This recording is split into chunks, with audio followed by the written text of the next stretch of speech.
के श्रवण मात्र से कैसे कैसे पापी तर सकते हैं। इसके उत्तर में सनकादि ऋषियों ने कहा, नारद जी आपका प्रश्न ही गलत है, क्योंकि भागवत की जो कथा सुनता है उसके तो पाप करते ही हैं।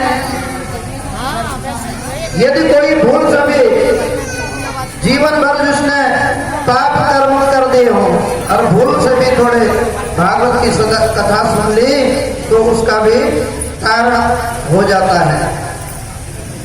तो नारद जी कहते हैं, अच्छा ये मानवा पाप कृतस्तो सर्वदा सर्वदा दुराचारस्तथा निमार्गदः क्रोधा निधत्ता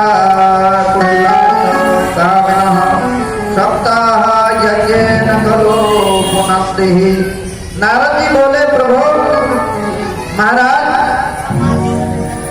क्षमा करिए, मेरी बात यदि आपको बुरी लगी हो तो आप इसका प्रमाण बताइए।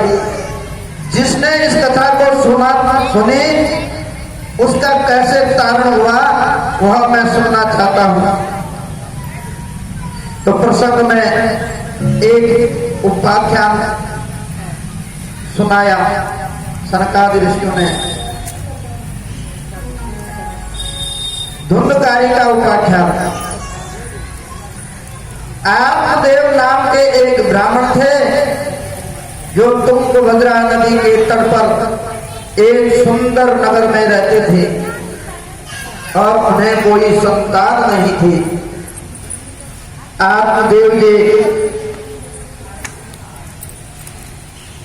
द्वितीय सूर्य के समान तेजस्वी थे, तपस्वी थे, लेकिन कोई संतान नहीं थी। वे दूसरों को जब देखते थे अपने बच्चे को गोद में लेकर प्यार करते हुए तो देख करके उनके मन में भी कामना उत्पन्न हुई कि यह सुख हमको भी मिलता तो कितना आनंद आता। लेकिन वास्तविकता यह है कि संग से ही हृदय में कामना उत्पन्न होती है। भगवान गीता में कहते हैं, संग से ही कामना की उत्पत्ति होती है। कामदेव ब्राह्मण को, आत्मदेव ब्राह्मण को लगा कि मेरे भी ऐसी संतान होती, हम भी ऐसे ही लाड करते, और मन में बड़ा पश्चाताप करता हुआ कि मेरा जीवन व्यर्थ है, धिक्कार है मेरे लिए। घर में धन है, समृद्धि है, किसी प्रकार की कमी नहीं है। और आत्मदेव पंडित जी की एक पत्नी थी, उनका नाम था धुंधली। धुंधली का काम था कि दूसरों की निंदा करना, आपस में एक दूसरे की कानाफूसी करना, दिन भर उसका ये काम था कचहरी बैठानी।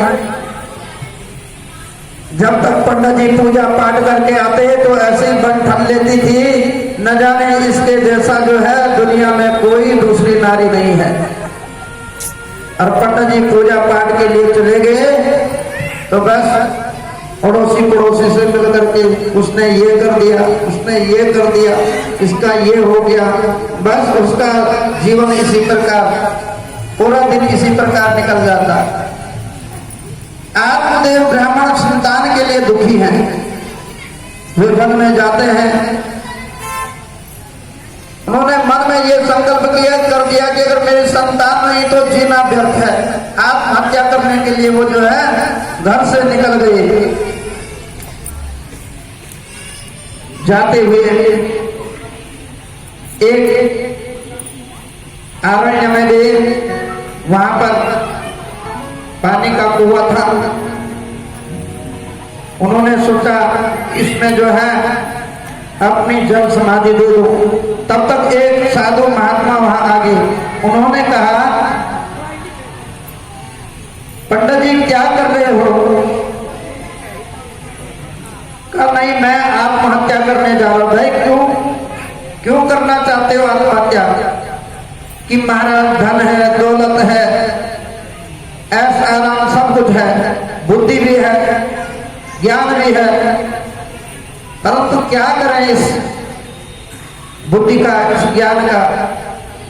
मेरी कोई संतान नहीं है, इसलिए मैं आत्महत्या करना चाहता हूं। संत भगवान बोले, आत्महत्या करना भी महापाप है, ऐसा नहीं करते। तो आत्मदेव ब्रह्मा बोले, महाराज तो यदि पाप है तो मुझे आप ऐसा आशीर्वाद दो, मुझे संतान की प्राप्ति होगी, हो जाए। तो संत बोले, महाराज मैं क्या कर सकता हूं? कहा, जब संत के दर्शन हो गए तो जीवन जो है धन्य हो गया। आप सिद्ध पुरुष लगते हैं, कुछ ना कुछ ऐसी चीज दो जो मेरी संतान हो जाए, नहीं तो मैं जो है यही आत्महत्या कर लूंगा। संत भगवान को बड़ी गिलानी हुई।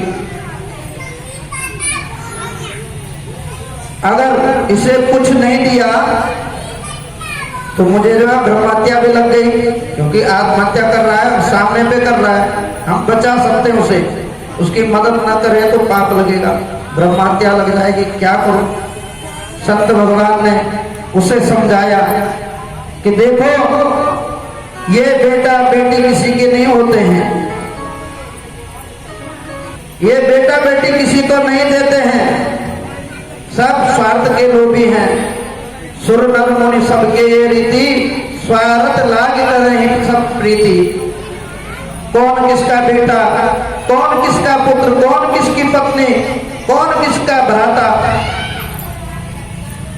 कौन किसका पिता, जो भी है ये पूर्व जन्म के संस्कारों से अपना पूर्व जन्म का कर्जा लेने आए हैं। बेटा बाप से कर्जा लेना है, बाप बेटे से, पत्नी पति से कर्जा लेने आए हैं। सब पूर्व जन्म के खिलाड़ी हैं, एक दूसरे से अपना कर्जा वसूल रहे हैं। परमात्मा का नाम लो, भगवान का भजन करो, इसी से तुम्हारी मुक्ति होगी। इसलिए इसका ऐसा काम मत करो। यदि गृहस्थ में तुम्हारा पुत्र होगा, बड़ा होगा, फिर तुम दुखी होकर के किसी संत के पास ही जाओगे, महाराज ये बेटा जो है ताने मारता है, बहू ताने मारती है, हमें भोजन नहीं देती है, इज्जत से बात नहीं करती है, इसलिए आप पुत्र होने की कामना छोड़ दो। नहीं महाराज, नहीं महाराज, अगर मुझे पुत्र का आशीर्वाद नहीं दोगे तो मैं ये जल समाधि ले लूंगा। तो भगवान ने, संत भगवान ने उन्हें एक फल दिया और कहा, ऐसा है आप इस फल को अपनी पत्नी को खिला देना। तो संत भगवान का आशीर्वाद लेकर पंडित जी आत्मदेव नाम के जो ब्राह्मण थे वो फल लेकर अपने घर गए। आज कथा यहीं पर विश्राम होगी, क्योंकि कथा आज 4:30 बजे से शुरू हुई है, क्योंकि प्रथम दिवस था।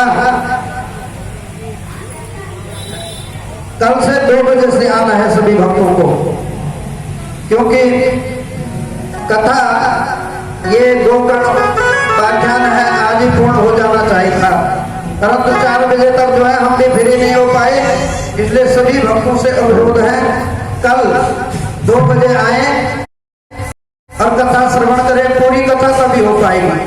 हाँ जी, वक्ता के साथ श्रोता भी जरूरी है, श्रोता नहीं है तो वक्ता का क्या काम है। बोले भाग्य बिहारी लाल की, सभी खड़े उठेंगे और शांति करेंगे। और सभी माता बहनें कल से समय से आएंगी और प्रश्न जो भी बने प्रसाद लेके आएंगी।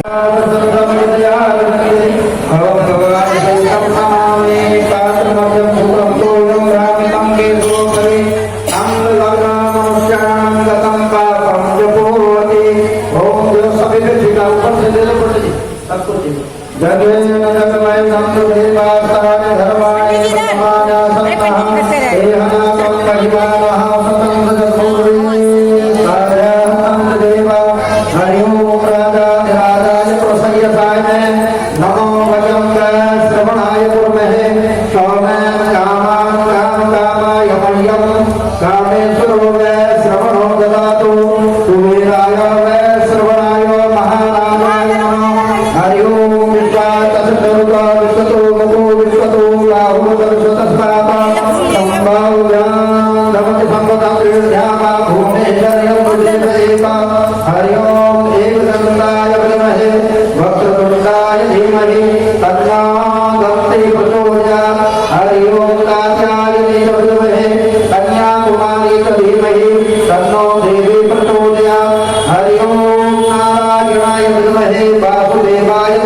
ना